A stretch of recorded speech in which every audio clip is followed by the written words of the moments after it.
Setelah endoskopi ya dan juga USG, berapa lama sih berat badannya bisa normal kembali?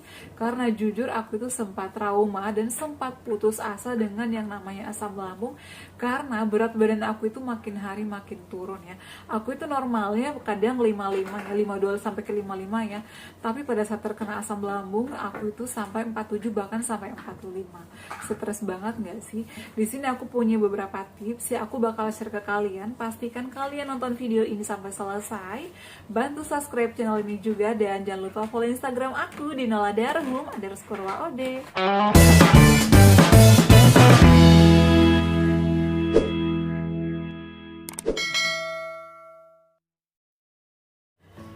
Assalamualaikum, halo semuanya, selamat datang kembali di channel aku. Apa kabar? Semoga semuanya sehat selalu ya.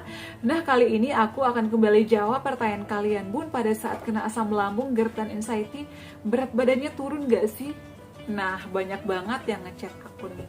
Jadi sebelum itu aku udah ada video terkait berat badan aku turun dan juga cara aku menaikkannya seperti apa. Jadi aku tuh terkena asam lambung, GERD dan anxiety dari tahun 2019 sampai 2021. Alhamdulillah saat ini sudah membaik dan aku itu sudah normal, tapi aku masih menjauhi beberapa pantangannya ya. Kemudian aku juga tetap mengatur pola hidup, pola tidur, pola pikir, dan sering berolahraga. Itu adalah kuncinya untuk cepat penyembuhan atau pemulihan aku, dan juga tentunya tak lupa mengkonsumsi obat-obatan dari dokter spesialis yang menanganin aku pasca endoskopi, karena aku tuh udah endoskopi dan juga sudah USG, hasilnya sudah ketahuan peradangan lambung dan juga gastritis ya, jadi banyak banget gas yang ada di lambung aku. Nah, pada saat aku terkena GERD ya, anxiety dan juga MAH, itu aku turun banget berat badannya. Aku tuh biasanya normalnya berat badan aku itu 52 ya sampai 55, tapi pada saat itu turun jadi 47 bahkan sampai 45 kg. Kenapa? Karena ya namanya kita asam lambung, perih, sensasi-sensasinya banyak, ketakutan. Kemudian itu aku takut banget sakit parah, aku takut banget mati, pokoknya banyak ya sensasi-sensasi itu muncul sehingga tidak membuat aku nafsu makan ya, nafsu makan aku hilang, makan ini salah, makan itu salah, dan lain-lain sebagainya. Tetapi setelah aku berobat ya, dibantu oleh beberapa dokter spesialis, jadi aku tuh sudah ditangani oleh 6 dokter ya kalau nggak salah. Alhamdulillah saat ini menemukan titik terang dan kembali sembuh. Dengan catatan itu, aku masih menjauhi pantangannya dan menerapkan pola hidup sehat tentunya ya. Nah, kemudian untuk cara aku pada saat menaikkan berat badan itu sebenarnya aku stres banget, aku hampir putus asa karena melihat kondisi aku, berat badan aku semakin hari semakin turun, dan ternyata itu membuat aku makin stres. Makanya aku itu tips yang pertama, aku menjauhi yang namanya timbangan, karena semakin aku nimbang itu aku semakin stres guys. Aku melihat, aduh kok turun lagi sih, baru juga naik 1 ons misalnya kok turun lagi. Ternyata itu membuat aku stres, makanya aku menghindari yang namanya timbangan. Kemudian aku mengatur pola makan ya. Jadi pola makan itu wajib banget aku atur. Ya 3 jam sekali aku makan, dan aku tuh wajib banget ngemil yang namanya buah-buahan, biskuit yang aku selalu jelaskan, kemudian oatmeal. Jadi perut aku tuh nggak boleh kosong dan nggak boleh makan berlebihan apalagi begah ya.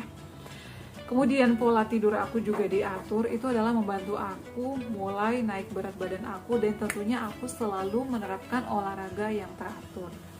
Kemudian tips apa sih yang ada kecemasan berlebih? Karena kalau misalnya udah cemas ya, apalagi di malam hari, itu udah kayak gimana ya rasanya, tidur nggak bisa. Bahkan aku pernah nggak tidur 1 malam ya, 1 malam sampai pagi. Bahkan aku pengen cepat-cepat pagi karena nggak enak banget, tidur nggak bisa, udah bolak-balik kepalanya, bantalnya juga udah dibolak-balik, tetap aja nggak bisa tidur, pikiran kemana-mana, takut dan lain sebagainya. Aku sebenarnya udah ngalamin semua itu guys ya. Buat kalian yang saat ini masih mengalami ini, tetap semangat, insya Allah akan menemukan titik terangnya. Makanya aku selalu share ke kalian, karena aku juga pengen kalian sembuh ya. Karena GERD itu, anxiety itu, dan asam lambung itu nggak enak guys.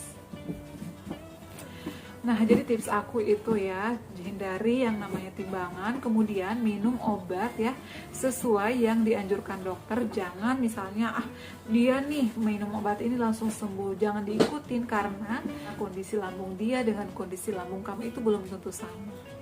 Kalau misalnya ini aku gastritis, ya kali aja kamu ada tukak, misalnya ada mah.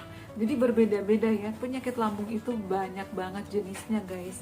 Jadi saran aku, kalian wajib banget endoskopi kalau misalnya nih sudah minum obat, misalnya sudah minum obat berbulan-bulan tapi nggak sembuh-sembuh, ada apa ya.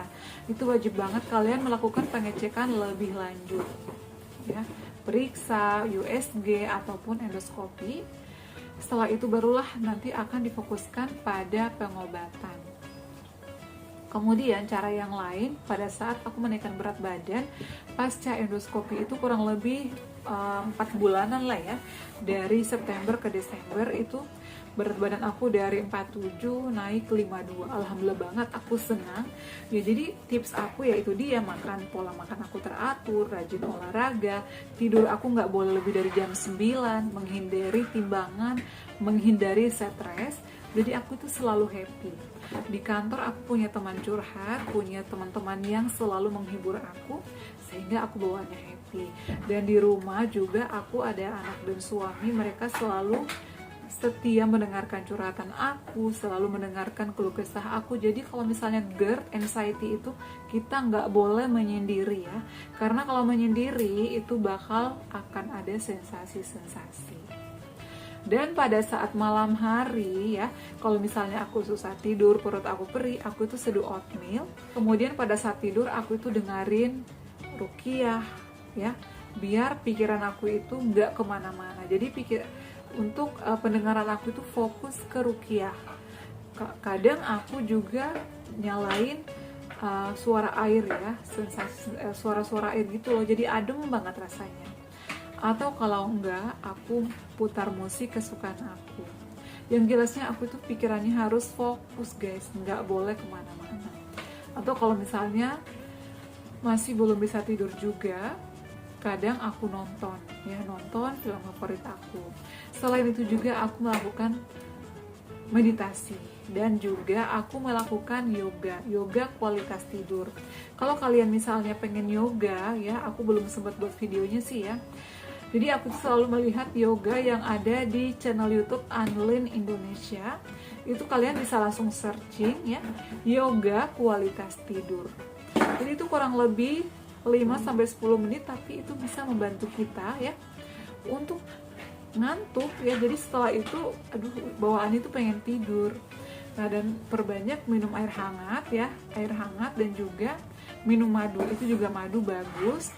Kalau misalnya kalian nggak mau minum madunya langsung, bisa dicampur dengan air hangat ya. Aku tuh minumnya air hangatnya kalau misalnya pakai madu 1 jam sebelum makan, dan kadang juga 1 jam setelah makan.